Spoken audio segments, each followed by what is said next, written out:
Selamat datang di channel Pemuja Malam. Jangan lupa like, share, and subscribe ya. Terima kasih.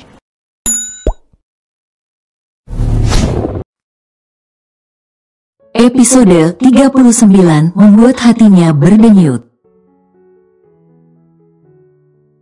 Ada apa, Mah? Tanya Emran dengan tatapan herannya. Kamu suka ya sama Aurel? Mama Siva langsung nembak.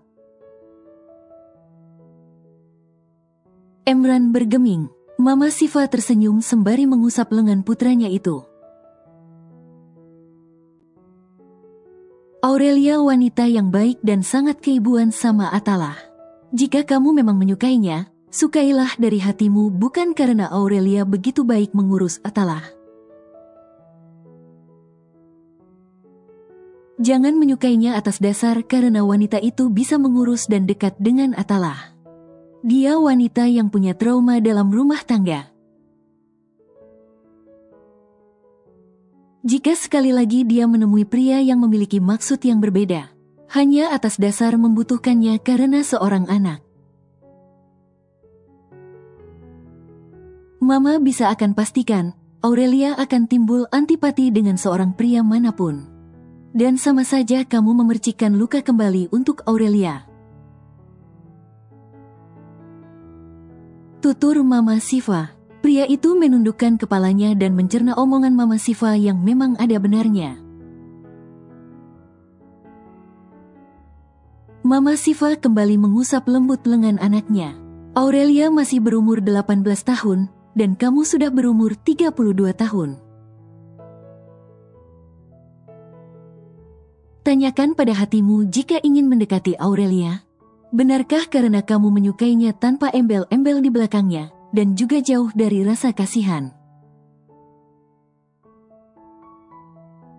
Karena yang dibutuhkan oleh Aurelia saat ini adalah kenyamanan, perhatian serta ketenangan untuk pemulihan jiwanya. Bukan sosok pria baru pengganti suaminya. Aurelia butuh waktu untuk menerimanya. Emran menaikkan wajahnya. Iya, Mah. Aku sangat paham, terima kasih atas masukannya. Dan apakah Mama setuju jika aku dekat dengan Aurelia, atau lebih dari itu?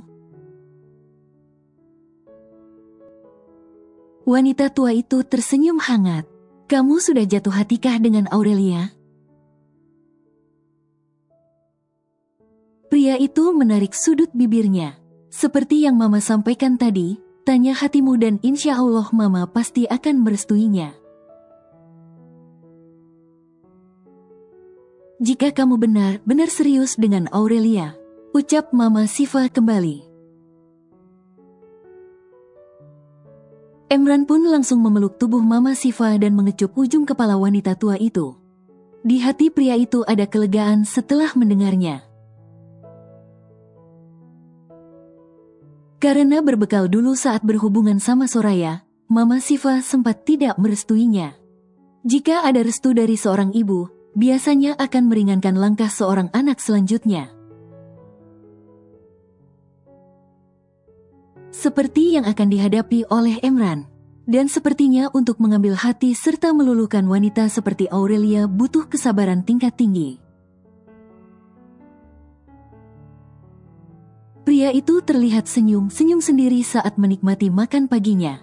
Dengan ujung ekornya melirik Aurelia sedang menyuapi Atalah yang sudah rapi dengan seragam sekolahnya. Bagaimana dia tidak senyum-senyum sendiri? Semalam dia mengendap-endap masuk ke kamar Aurelia kembali. Maksud hati dia ingin meneguk anaknya dan akan memindahkan anaknya ke kamarnya. Namun ceritanya jadi berbeda saat melihat Aurelia dan Atalah tampak tertidur pulas. Alhasil dia bergabung dengan kedua orang tersebut, direbahkannya tubuhnya di samping Aurelia. Lalu diam-diam dia memeluk Aurelia dari belakang. Sungguh Emran sudah seperti maling saja. Dan sebelum masuk waktu subuh, pria itu sudah bangun dari tidurnya yang sangat nyenyak. lalu bergegas keluar dari kamar Aurelia biar tidak ketahuan oleh wanita itu. Pagi ini Aurelia tampak segar dan cantik dengan penampilan kasualnya.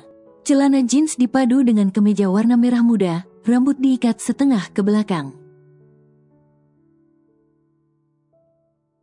Aura jiwa mudanya sangat terpancar, dan sudah tentu bikin para maid iri namun takut. Karena apa? Rida tadi pagi dipecat oleh Emran tanpa ada diskusi apapun dan tak mau mendengar pembelaan diri Rida.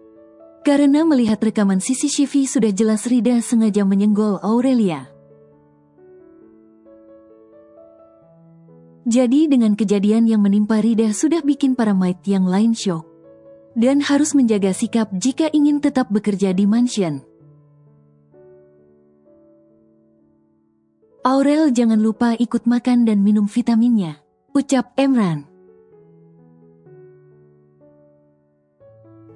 Baik tuan, jawab Aurelia tanpa menatap wajah tuannya. Untung saja Aurelia semalam tidak terlalu memikirkan kejadian yang hampir terulang kembali. Namun yang jelas semalam dia tidur terasa nyaman dan sangat nyenyak. Dia tidak tahu saja kalau semalam dia tidur dalam dekapan Emran. Usai semuanya menyelesaikan sarapan pagi,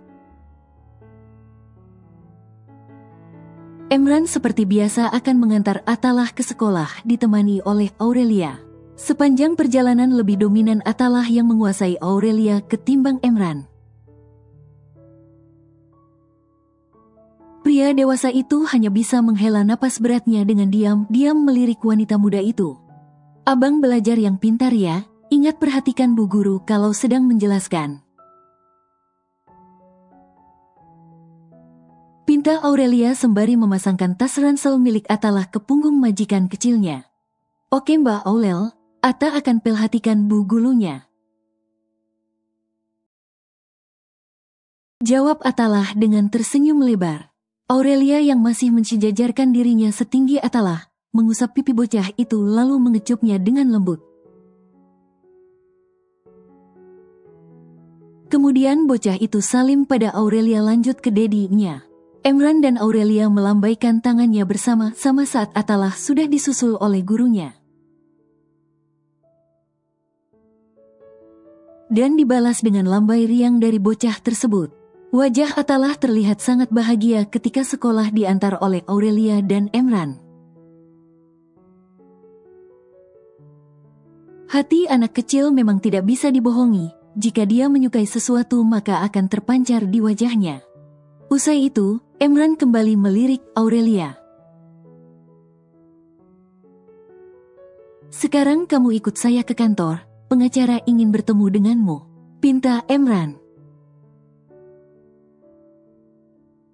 Baik, Tuan, jawab cepat Aurelia dan bergegas menurunkan pandangannya. Pria itu menarik alisnya ke atas, lalu menyentuh punggung bagian bawah Aurelia. Tak bisakah menatap wajah saya saat berbicara, pinta Emran dengan merendahkan suara baritonnya. Aurelia agak gelagapan jadinya apalagi Emran berdirinya begitu dekat dengannya, dia pun lantas menegakkan wajahnya. Aurel, jangan pernah menundukkan wajahmu ya, tegakkan wajahmu, tegapkan kedua bahumu, dan lihatlah orang di sekitarmu, percayalah pada dirimu sendiri dengan meluruskan pandanganmu itu. Dengan seperti itu orang tidak akan memandangmu dengan sebelah mata. Karena kamu sangat berharga untuk dirimu sendiri, dan sangat berarti untuk saya. Tutur Emran. Pipi Aurelia tiba-tiba saja merona semerah blush on warna pink. Kata, berarti untuk saya. Lumayan bikin jantung Aurelia kembali bergejolak. Emran tersenyum hangat. Tangannya yang masih menyentuh pinggang Aurelia belum ditariknya. Mobilnya sudah datang, masuklah, pinta Emran. Salah satu tangannya membuka pintu mobil bagian tengah dan mempersilahkan Aurelia untuk masuk terlebih dahulu. Aurelia benar-benar dibuat tak berkutik dengan perhatian Emran, mau bertanya pun masih ada rasa enggan. Yang ada dia menunjukkan sikap formalnya layaknya seorang pekerja pada bosnya. Lagi-lagi selama perjalanan menuju perusahaan Emran, mereka sama-sama diam padahal Emran sudah tidak tahan dengan keheningan yang terjadi di antara mereka berdua. Aurelia akan banyak bicara ketika ada Atalah dan jika hanya berdua dengan Emran maka dia lebih banyak diam. Dan memilih menikmati pemandangan yang dia lihat dari balik kaca mobil tersebut. Pria itu mendesah dan galau, tapi harus bisa menahan diri dulu. Urusan perceraian Aurelia belumlah selesai, ibarat kata belum ketuk palu. Sabar Emran. Batin Emran menyadari dirinya sendiri. 40 menit kemudian tibalah mobil Emran di perusahaannya. Pria itu turun lebih dahulu dari mobilnya, kemudian dia mengulurkan tangannya saat Aurelia ingin turun dari mobil. Lagi-lagi Aurelia dibuat bingung, namun dari sorot mata Emran seolah-olah meminta Aurelia menyambut tangannya. Dengan gerakan yang meragu Aurelia menerima uluran tangan pria dewasa itu. Genggam tangan saya, jangan lepaskan. Beberapa karyawan saya sudah tahu jika kamu adalah calon istri saya. Pinta Emran agak berbisik. Sontak saja Aurelia mendongakkan wajahnya agar bisa menatap pria dewasa itu dengan tatapan bingungnya.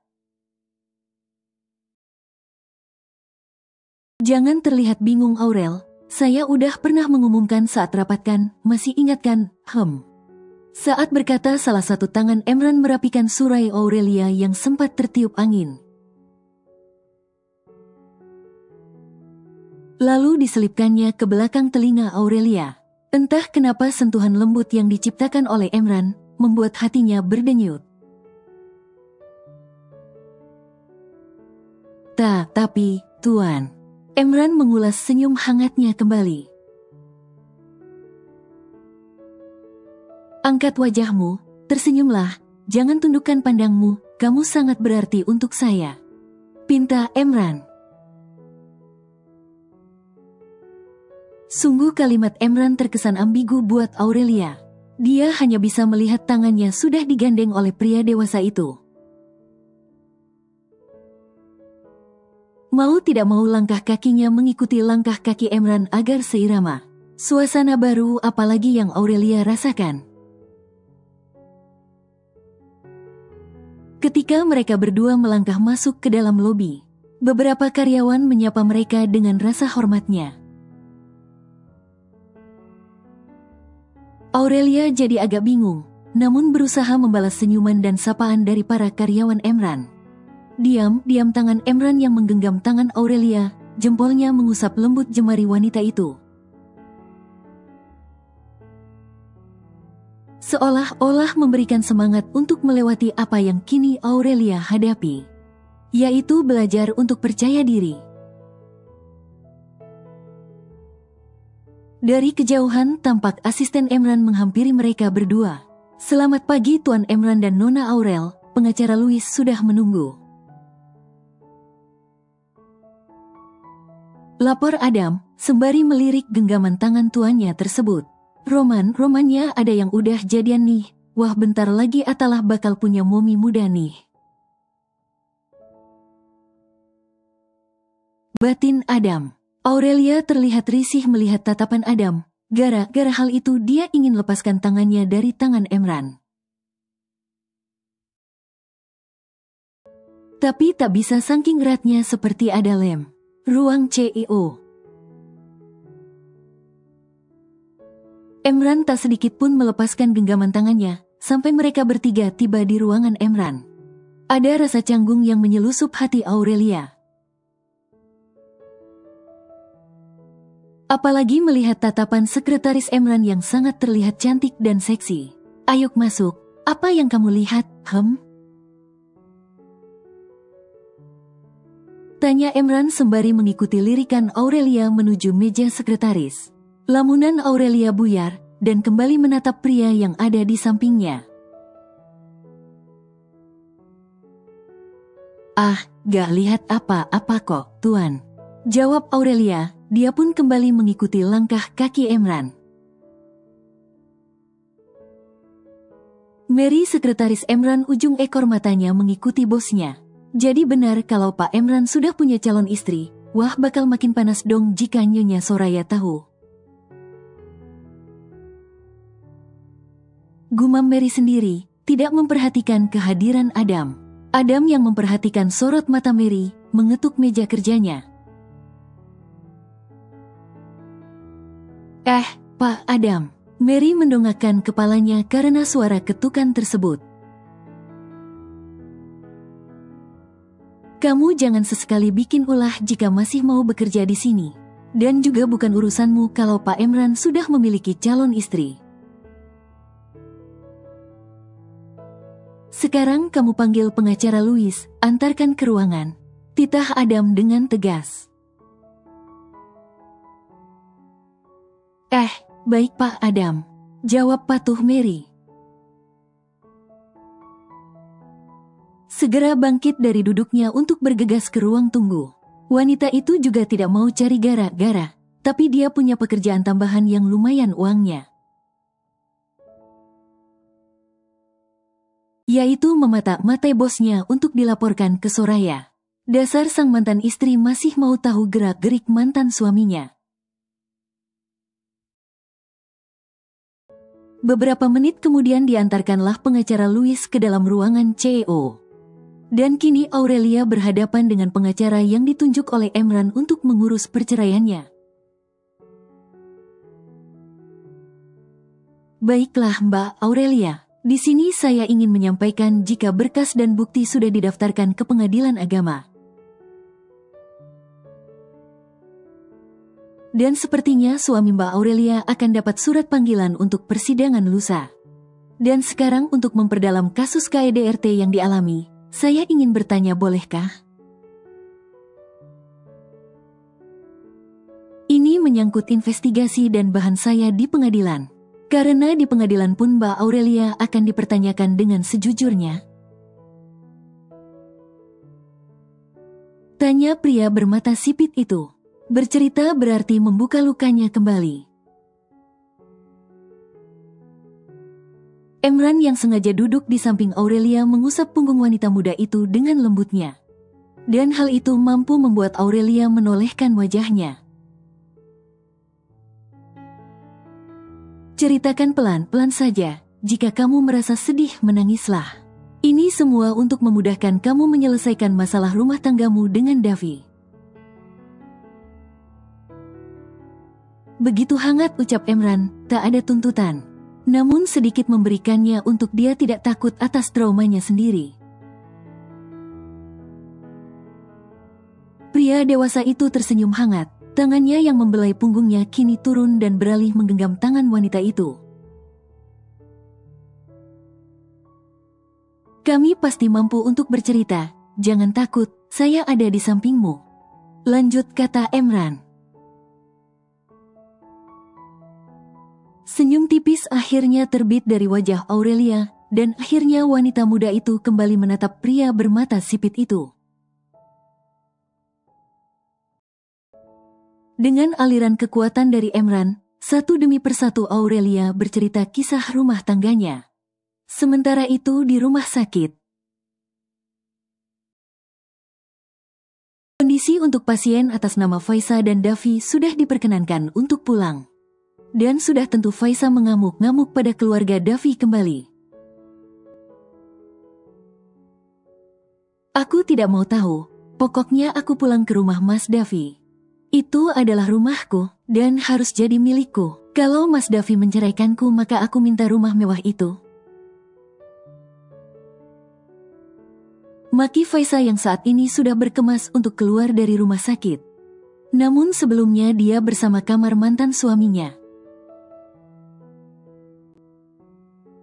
Davi di atas kursi rodanya meraup wajahnya dengan kasar. Sementara itu Bu Hana sudah memicingkan netranya pada kedua wanita sundal tersebut. Sudah gak waras rupanya otakmu itu. Udah jelas-jelas itu rumah atas nama Davi dan Aurelia. Yang berhak atas rumah itu ya Aurelia, bukan kamu. Masih untung biaya rumah sakit saya yang bayar, saya belikan kamu kursi roda. Ingat kamu hanya sempat jadi istri siri bukan istri sah, dan tak bisa menuntut harta gono gini. Dan kalian berdua sebaiknya minggir dari sini. Jangan halangi jalan kami, sarkas Bu Hana. Bersambung.